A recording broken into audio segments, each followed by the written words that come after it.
Saking kami asyik bermainnya, gak terasa waktu sudah malam dan pukul 8 lebih 15 menit. Tiba-tiba rambut aku terasa lengket dan basah. Otomatis aku melihat ke atas pohonnya. Dan ternyata halo, assalamualaikum warahmatullahi wabarakatuh. Kembali lagi bersama saya Heri Setiawan di channel YouTube Misteri Bocah 90. Teman-teman, kali ini aku mau menceritakan pengalaman misteriku di masa kecil dulu. Tapi sebelum aku cerita tentang misteri masa kecilku dulu, jangan lupa kalian subscribe, like, dan komen. Bisa juga kalian share ke teman kamu agar kita bisa berbagi pengalaman misteri. Nah, untuk teman-teman yang kelahiran tahun 90-an pasti tahu dong permainan anak zaman dulu itu seperti apa aja. Ya, contohnya seperti lompat tali, main kelereng, peta umpet, wayang kartu, dan masih banyak lagi. Tapi kalian pernah nggak main peta umpet di malam hari? Ini dia cerita misteriku di waktu kecil dulu, waktu main peta umpet di malam hari. Awal kisah misteri aku dikencingin genderuwo itu ketika keempat teman aku ngajakin aku main peta umpet di malam hari. Waktu itu sehabis sholat isya, keempat teman aku jemput aku di rumah untuk bermain peta umpet. Akhirnya aku minta izin ke ibu aku dan dibolehin, asal nggak boleh melebihi jam 9 malam. Aku mengikuti keempat teman aku ke rumah salah satu teman aku yang ada pohon jambu dan pohon hampir mirip kelapa. Tapi pohonnya pendek dan buahnya berwarna kuning mirip kelapa. Tapi itu bukan pohon kelapa, aku nggak tahu itu pohon apa. Karena untuk penjaganya kita harus di bawah pohon gitu kan, seperti ini. Tapi nggak terasa guys, waktu semakin malam dan waktu giliran aku jaga itu pukul 8 malam ya. Dan aku jaga di bawah pohon jambu. Seperti itu. Setelah selesai dan aku bisa mendapatkan teman-teman aku yang bersembunyi, otomatis semuanya udah selesai kan.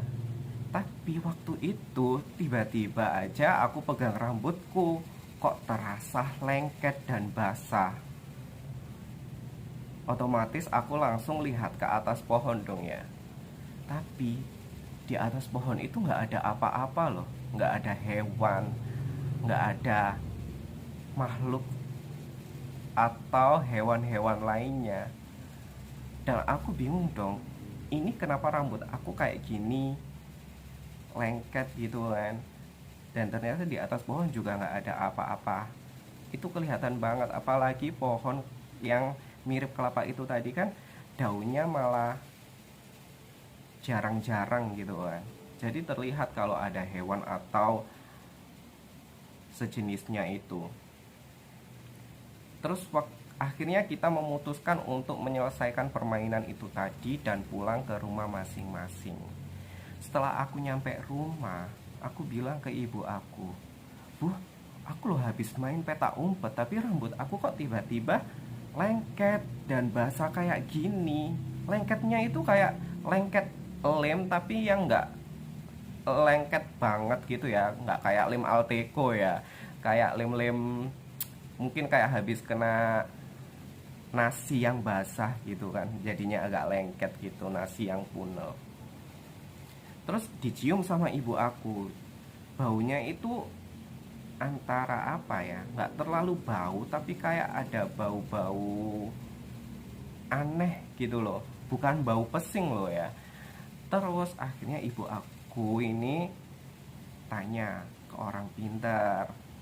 Dan ternyata waktu aku bermain yang jadi penjaganya di bawah pohon jambu itu tadi, ternyata katanya ada sesosok genderuwo yang merasa terganggu atas keramaian aku dan teman-temanku waktu main petak umpet itu tadi. Karena aku yang ada di bawah pohon itu tadi, genderuwonya ngencingin aku. Dan aku dikasih tahu seperti itu sama ibu aku. Dan aku takut dong. Otomatis setelah kejadian itu, aku dan teman-teman aku yang lainnya itu jarang main petak umpet di malam hari. Padahal zaman dulu itu anak-anak masih suka main-main sampai malam-malam ya. Kayak dulu itu nggak pernah ada takutnya gitu loh. Padahal dulu itu dibanding sama sekarang, pasti sereman dulu deh suasananya. Karena dulu itu masih banyak kebun-kebun gitu kan. Dan sekarang itu banyak kayak bangunan-bangunan gitu. Jadi kayak lebih terang dibanding zaman dulu. Tapi kalian pernah nggak sih yang kelahiran 90-an ngalamin seperti itu atau ngalami misteri yang lainnya? Tapi aku juga nggak tahu sih kebenarannya itu gimana. Karena aku juga antara apa mikir orang tuaku ini nakut-nakutin aku supaya nggak main malam-malam atau emang beneran. Tapi Allahu alam lah itu ya. Jadi kita kalau bermain itu harus hati-hati dan milih tempatnya itu yang nggak sebegitu angker gitu ya. Dan harus permisi karena kita hidup itu pasti berdampingan dengan makhluk-makhluk seperti itu atau makhluk-makhluk halus ya. Jadi kita itu harus jaga sopan santunnya. Kita nggak bisa melihat mereka, tapi mereka bisa melihat kita. Ya itu tadi teman-teman cerita misteriku yang pernah dikencingin oleh genderuwo di bawah pohon ya. Kalian pernah ngalamin atau ngalamin hal misteri yang lainnya yang lebih serem? Komen di kolom komentar ini ya. Terima kasih sudah mendengarkan dan melihat videoku, ceritaku. Kita kembali di cerita selanjutnya. Bye bye. Assalamualaikum warahmatullahi wabarakatuh.